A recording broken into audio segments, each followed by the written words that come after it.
Olá pessoal, sou o professor Francisco. Nesta videoaula iremos iniciar o estudo sobre a introdução ao estudo da química. No ensino fundamental, até o 9º ano, vocês estudaram as ciências. Tá? Vocês tinham lá, na sua grade curricular, vocês tinham o estudo das ciências. Essas ciências aqui no ensino médio, ela é desmembrada em 3 disciplinas: a disciplina química, disciplina física e disciplina biologia. No caso, nós vamos dar enfoque ao estudo da química. O que é a química? Então, a química ela é uma área da ciência natural que vai tratar principalmente das propriedades das substâncias. Nós vamos tratar também sobre as mudanças que essas substâncias sofrem e as leis naturais que descrevem essas mudanças. Então, nós vamos tratar justamente do estudo da matéria. Nós vamos tratar das propriedades dessa matéria e vamos tratar das leis que, consequentemente, descrevem essas mudanças. Tá? Então, a química ela surge na antiguidade. Tá? Ela surge na antiguidade com os alquimistas. E os alquimistas eles eram uma espécie de bruxos, né? Digamos assim, entre aspas. Eles eram porque eles misturavam a ciência e magia. Tá? Então, tinha uma mistura de ciência e magia. Então, eles tinham, digamos que uma infusão entre o conhecimento científico e a magia. Eles tinham 2 objetivos fundamentais. O primeiro objetivo, né, citado não com ordem cronológica, mas um dos objetivos que ele tinha era a pedra filosofal. Para eles, para os alquimistas, eles iriam encontrar uma pedra filosofal, uma pedra, do qual alguns já devem ter visto. Ele faz até a menção no filme Harry Potter, né, que ele busca essa pedra filosofal. Então, a pedra filosofal que os alquimistas buscavam era uma pedra que, ao entrar em contato com qualquer outro metal, seria capaz de transformar esse metal em algo precioso. Eles buscavam essa pedra filosofal e, ao entrar em contato com um metal que não tinha valor, esse metal seria capaz de se transformar em algo valioso. Então, era um dos objetivos dos alquimistas. O outro objetivo era o elixir da longa vida. Para eles iriam encontrar um elixir, uma infusão que, ao tomar esse elixir, a pessoa se tornaria imortal. Eles buscavam a longevidade, buscavam a longa vida, né? O elixir da longa vida. Eles seriam capazes de encontrar algo que deixaria o ser humano imortal. Então, a química ela surge justamente aí na antiguidade com esse pessoal, com os alquimistas, que foram de grande importância para o desenvolvimento da química. Eles conseguiram alcançar esses objetivos? Não. Porém, eles lançam as bases iniciais da química, porque com a alquimia, com esses grandes cientistas da época, eles conseguem descobrir vários elementos químicos, eles conseguem realizar grandes reações químicas que contribuíram para o desenvolvimento da química nos dias atuais. Então, o estudo sistemático da química, de forma sistematizada, ele se inicia na antiguidade.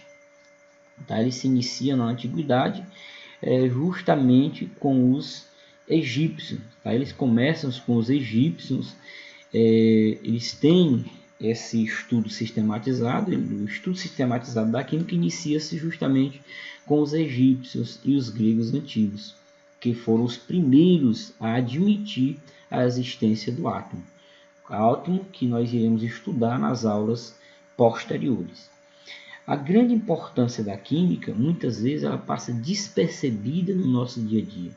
São inúmeras reações químicas que ocorrem a cada segundo no nosso corpo, para que possamos continuar vivos. Então, nós temos isso aqui. O nosso corpo ele vem ser um grande laboratório de química. Nós temos N reações químicas acontecendo a todo momento. Então, a química ela vem ser importante. A química vem ser importante para a vida, a química vem ser importante para o desenvolvimento da sociedade. A química ela é importante de um modo geral, assim como todas as outras ciências serão importantes para vocês, tanto no estudo aqui do ensino médio, como também para a sua vida, né, como cidadão. Então, todas as disciplinas da grade curricular elas são de fundamental importância. Então, sem a química, as civilizações não teriam atingido o atual estágio científico e tecnológico. O desenvolvimento de medicamentos cada vez mais específicos e poderosos. Também nós temos o aumento da produtividade. Às vezes você tem um terreno que ele não, você olha, ele é improdutivo, é classificado como improdutivo, mas a química ela é capaz de tornar esse terreno que outrora era improdutivo, poderá torná-lo produtivo graças ao conhecimento químico. Tá? Então a química ela vem justamente para facilitar a vida do cidadão, para facilitar o desenvolvimento da sociedade. Então é essa química que nós iremos estudar nas aulas de química aqui no ensino médio.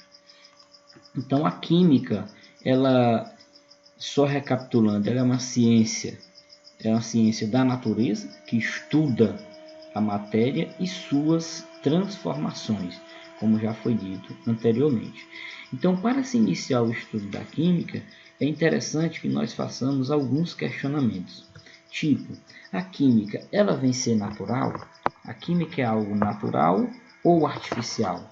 Então, a gente tem, são indagações que nós precisamos fazer, são indagações interessantes que nós precisamos fazer nesse início do estudo da química. Então, a química ela é algo natural ou artificial? Então, eu diria para vocês que a química ela é as duas. Ela é natural e ela é também artificial. Vai depender do uso, tá? Vai depender do ponto de vista que você esteja olhando, vai depender da sua ótica. Então, basicamente, a química nós podemos considerá-la como natural e artificial. Tá? Então, nessa direção, a química natural ela é representada pelos elementos que podem ser encontrados na natureza. Então, se eu trabalho com os elementos que eu encontro na natureza, essa química eu considero ela como algo natural.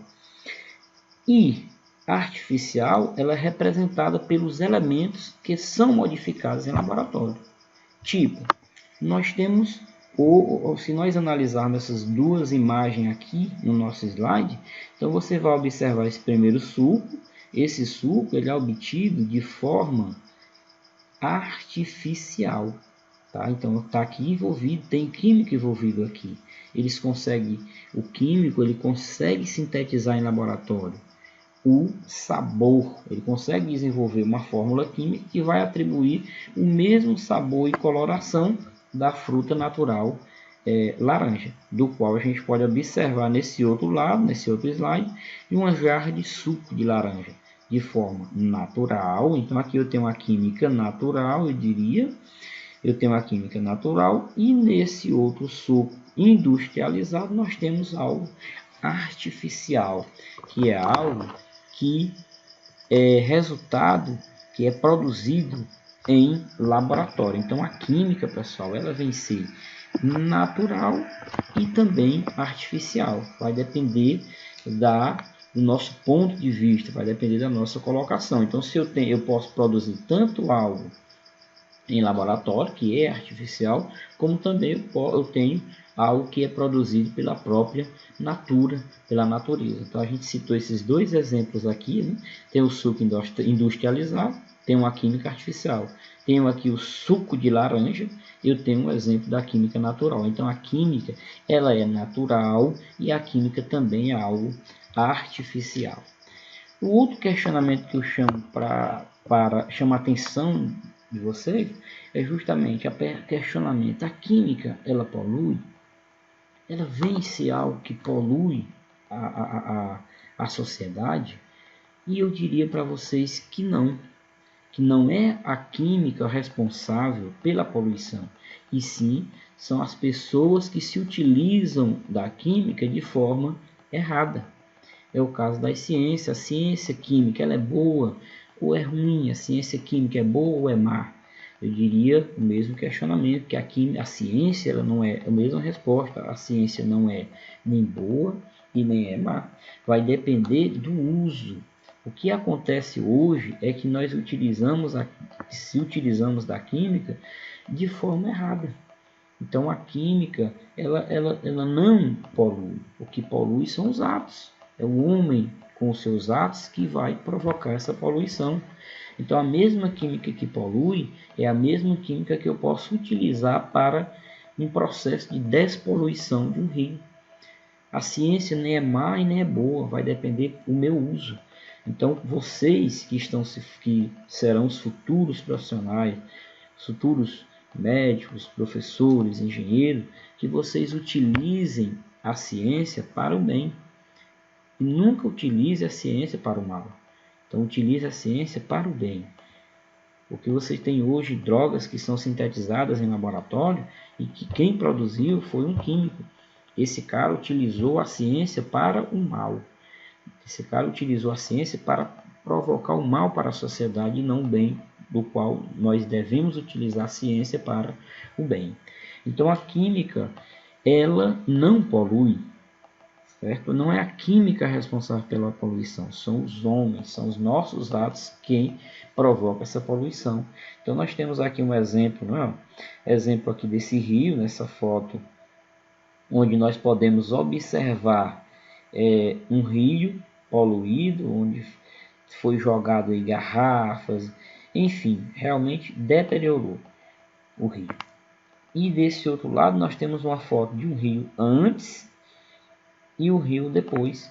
Então essa mesma química que poluiu foi a mesma química utilizada para fazer a despoluição. Então a química, ela não é algo que polui. O que polui são os atos, são as pessoas que utilizam a química. Um outro questionamento que nós também iremos fazer é: a química, ela pode proporcionar qualidade de vida? Será que a química, ela vai trazer qualidade de vida para uma sociedade? E a resposta é sim. Nós observamos aqui ao lado um grupo de cientistas trabalhando agora na atualidade no desenvolvimento de uma vacina, de um medicamento contra essa doença do qual nós estamos vivendo na atualidade. Então eles estão em busca de qualidade de vida. É só um dos fatores, mas nós temos outros fatores que a química contribui também para a nossa qualidade de vida. É a produção de medicamentos, é a produção agrícola em larga escala, é a produção tecnológica. Tudo isso ela vai favorecer para uma qualidade de vida melhor. E como nós vamos observar, se nós podemos até observar aqui essa importância, esse importante desenvolvimento científico, como ele contribui para o desenvolvimento da sociedade, como ele contribui, como ele proporciona qualidade de vida, que nós podemos fazer uma análise desse gráfico, desse quadro aqui da expectativa de vida no Brasil. Então, a expectativa de vida no Brasil, se a gente observar, em 1940, a expectativa de vida de um homem era de 42,9 anos, de uma mulher era 48,3. Em 2018, se nós observarmos, essa expectativa de vida, ela passa de 45 em 1940 e vai para 72 para homens, 72,8 para homens e 79,9 para mulheres, expectativa de vida. Então você observa que em 1940 as pessoas morriam muito cedo, o cidadão morria aí a média, né? A média da expectativa de vida para o homem era de 42 anos, hoje está 72,8. Então, quem proporcionou esse aumento, essa expectativa de vida, foi justamente o desenvolvimento científico, onde a gente tem o desenvolvimento de drogas, de medicamentos, né? Eu falo medicamentos que vai favorecer a saúde da comunidade, seja o desenvolvimento científico, no desenvolvimento, no que se refere ao desenvolvimento de materiais hospitalares, enfim. Então, o desenvolvimento científico, a prova disso, eu coloco para vocês, de que ele favorece sim, de que a química favorece para proporciona qualidade de vida para o cidadão. Então, com o qual a gente pode estar observando nessa expectativa de vida. Claro, quando eu coloco o desenvolvimento, trago essa expectativa de vida, não é só a química que proporciona isso. Então, é todo um desenvolvimento científico do qual a química também faz parte. Então, só mostrando aí a importância de como a química, de como as ciências, elas proporcionam qualidade de vida. Então, se essas pessoas viveram, têm uma maior expectativa de vida, obviamente porque eles tiveram uma melhora na qualidade de vida, certo? Na qualidade de suas vidas. Então, o ensino, o estudo da química, nós também iremos tratar sobre conceitos importantes para o seu desenvolvimento, do qual nós vamos estudar o estudo da matéria. O que é que esse estudo da matéria? Então, nós falamos anteriormente que a química, aqui no conceito anterior, esse conceito mais reduzido, nós vimos que a química ela é a ciência que estuda a matéria e suas transformações. Mas o que é matéria? O que é que vem ser matéria? O que é que nós entendemos por matéria?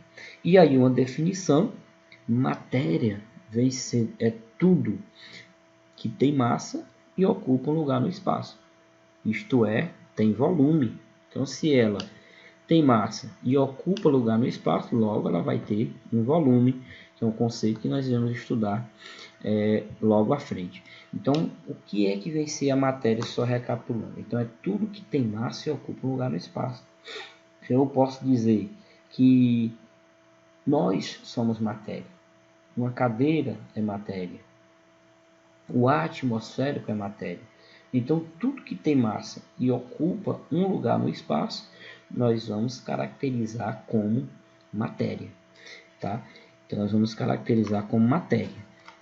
E para estudarmos matéria, como nós falamos aqui de massa, nós precisamos utilizar uma unidade de medida para nós medirmos a massa. Então, a massa, o que vem ser a massa de um corpo? Então, a massa de um corpo, ela é uma grandeza.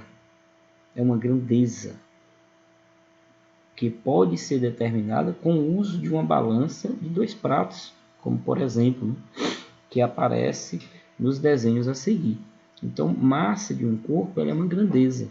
E o que é que vem ser grandeza para a ciência? Grandeza é tudo que nós podemos medir. Então, o que eu puder medir, matematicamente falando, grandeza é tudo que nós podemos medir.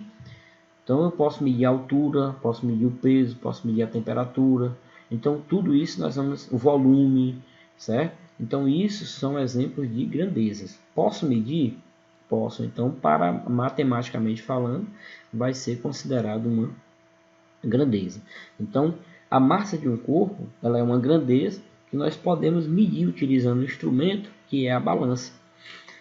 Tá certo? Então, o primeiro passo para determinar a massa de objetos é escolher um padrão. O padrão de massa mais conhecido e utilizado é o quilograma. Então, a gente quer medir massa de um determinado corpo, a gente escolhe um padrão. O padrão que nós utilizamos é o quilograma. Nós utilizamos hoje. E a gente faz essas comparações. Então, no caso, uma balança de 2 pratos, você vai chegar para comprar algo.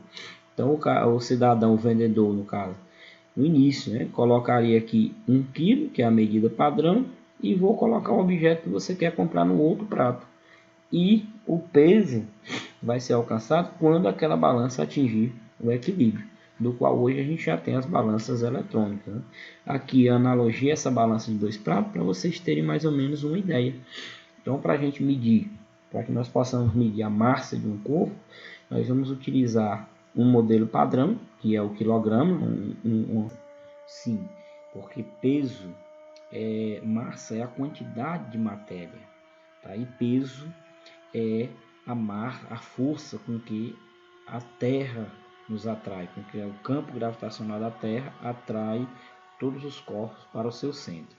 Então, nós vamos utilizar a massa de um corpo, tá? Nós vamos expressar a massa desse corpo utilizando a medida padrão em quilograma. Então, conversão de unidade de massa.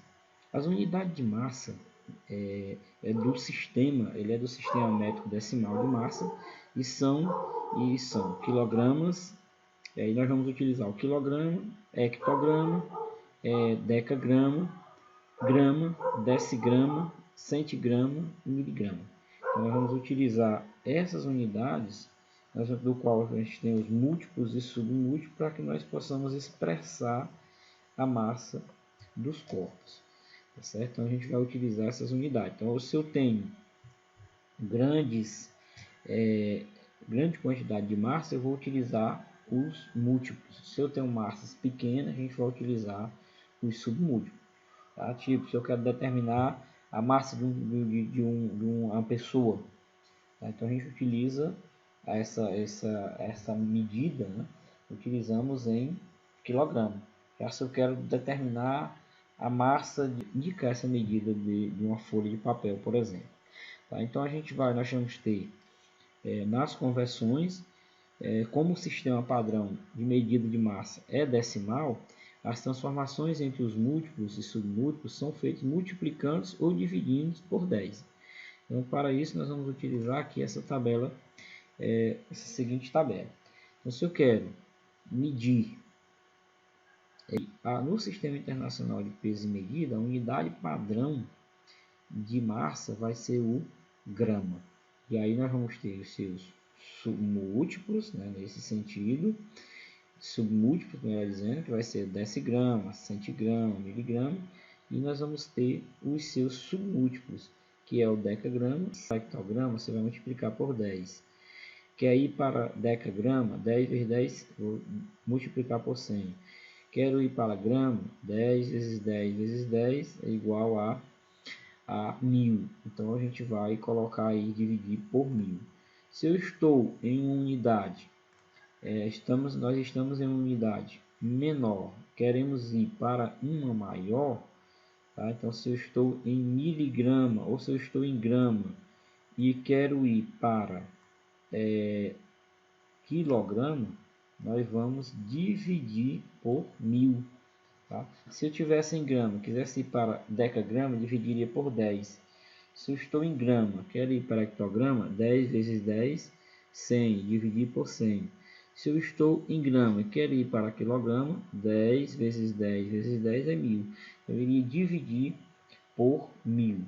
Então, o que eu preciso saber é se eu estou em uma unidade que nós vamos se basear, se orientar para fazermos a resolução dos exercícios. Então, o que eu preciso saber? Preciso saber se eu estou em uma unidade, se eu estou em uma unidade maior, certo? Se eu estou em uma unidade maior e quero ir para uma unidade menor, nós vamos dividir, tá? Nós vamos fazer essa divisão. Eu dividir. Por quem que eu vou dividir? Por quanto que eu vou dividir? Vai depender, certo? Porque são múltiplos de 10. Aí, como eu já coloquei para vocês. Então, se nós estamos aqui em grama, tá? Se eu estou em grama e quero ir para quilograma, nós vamos fazer o que? Eu estou aqui, nós estamos em gramas. Estamos em gramas e queremos ir para quilograma. Então, nós vamos fazer a seguinte situação. Eu estou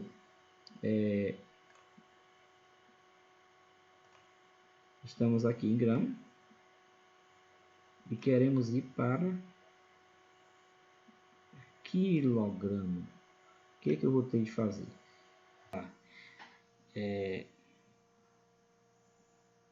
fazer as transformações de unidade de massa, nós vamos se basear por essa tabela, pelos múltiplos e submúltiplos do quilograma. Então, um exemplo, nós poderíamos usar como exemplo, eu quero converter 5 kg para grama. Então, eu observo que nós observamos que nós estamos querendo converter uma unidade maior para uma menor. Então, nós vamos multiplicar por 1000. Tá? Nós vamos fazer essa multiplicação por 1000. Por quê? Nós estamos aqui em quilograma e queremos ir para grama. Então, ele diz que a gente vai multiplicar. Se fosse de quilograma para hectograma, eu ia multiplicar por 10. Se fosse de quilograma para decagrama, nós ia multiplicar 10 vezes 10 e ia multiplicar por 100. Se fosse, mas como nós estamos querendo transformar de quilograma para grama, nós vamos multiplicar por 10 vezes 10 dá 100, vezes 10 é 1000. Então, nessa situação aqui, nós temos que converter 5 kg para grama, nós iremos multiplicar, como a gente viu ali, nós vamos multiplicar isso aqui por 5 vezes 1000. Então, isso aqui nós vamos ter que em 5 kg nós teremos 5.000 gramas. Tá? Então, a gente fez essa multiplicação. Se nós tivéssemos uma situação ao contrário, se tivesse a seguinte situação, então vamos imaginar que a gente esteja precisando converter, vamos imaginar 6.000 gramas para quilograma.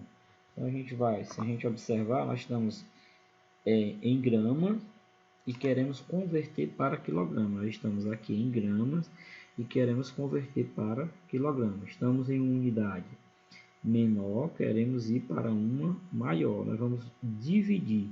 Dividir por quanto? Se fosse de grama para hectograma, nós iríamos dividir por 10. Se fosse de grama para hectograma, nós iríamos dividir por 10 vezes 10 dá 100. Mas como é de grama para quilograma, nós iremos dividir por 1000. Tá? Então, transformar 6.000 gramas para quilograma, eu apenas vou fazer a divisão. Tá? Então, eu vou dividir 6.000 dividido para 1000. Então, fazendo aqui essa simplificação, nós temos que em 6.000 gramas nós vamos ter 6 quilogramas. Tá? Então, para que nós façamos as conversões, nós vamos se utilizar dessa tabelinha para nos auxiliar nos cálculos. Exercício, tá? Nós vamos fazer agora a questão, 4 questões restantes. E também na próxima aula nós vamos ver volume, as medidas de unidade de volume e também iremos ver o nosso assunto de densidade. Tá? Então, como é que vai ficar essa resolução desse exercício? Esse exercício aqui diz o seguinte, um queijo de 4 kg foi cortado em pedaços de 500 gramas. Quantos pedaços de queijo foram obtidos? Então, primeiramente, nós vamos ter de converter fazer a conversão das unidades, porque nós estamos trabalhando com massa, mas elas estão em unidades diferentes. Então, o primeiro processo que eu tenho de fazer é converter todos para uma só unidade. Então, eu tenho que o pacote completo do queijo, o pedaço completo de queijo é 4 kg. A gente quer fatiar está em quilograma, outra está em grama. Então, a gente tem primeiramente de converter todas para uma mesma unidade. Ou eu transformo todo mundo para quilograma, ou eu transformo todo mundo para grama. Então, a gente vai optar por transformar o pedaço do queijo, que é de 4 kg para grama, para que a gente possa fazer a conversão, para que a gente possa descobrir quantos pedaços de queijo nós iremos conseguir com esses 4.000 quilos. Aliás, esses 4 quilos. Então, a gente tem nós temos 4 kg de queijo, que é a massa, né? A massa total do queijo a gente tem 4 kg, e as fatias são feitas de uma massa de 500 kg, né? 500 gramas, perdão. Então cada fatia, a gente observa que cada fatia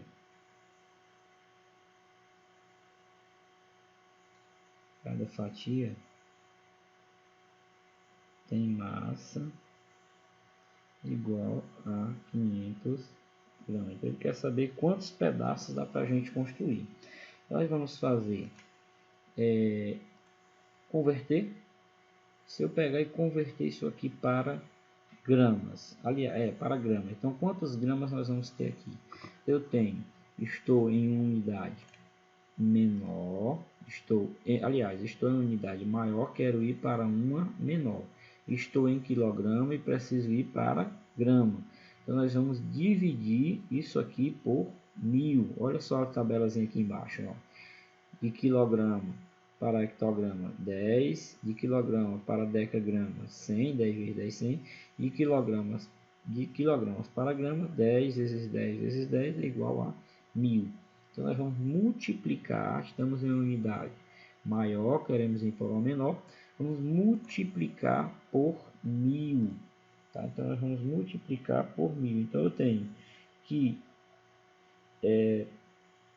nós vamos ter que em 4 kg, né? 4 kg vezes 1000. Então em 4 kg nós teremos 4.000 gramas. Muito bem, então nós queremos descobrir quantas fatias nós podemos formar com esses 4.000 gramas, sabendo que cada fatia ela tem uma massa de 500 gramas. Então eu posso dizer o que? Faz uma regrazinha de 3. Em uma fatia, a gente sabe que tem uma massa de 500 gramas. Então se eu tenho 4.000 gramas, eu posso formar X fatias, né? Produtos meio aqui pelos extremos.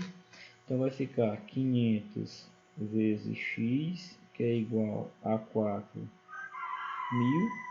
X vai ser igual a 4.000 dividido para 500.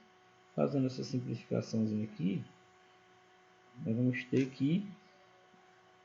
ter 4. Simplifiquei os dois zeros, né? Dividi tudo por 100, ficou 40 dividido para 5. Então a gente vai dizer que X vai ser igual a 8.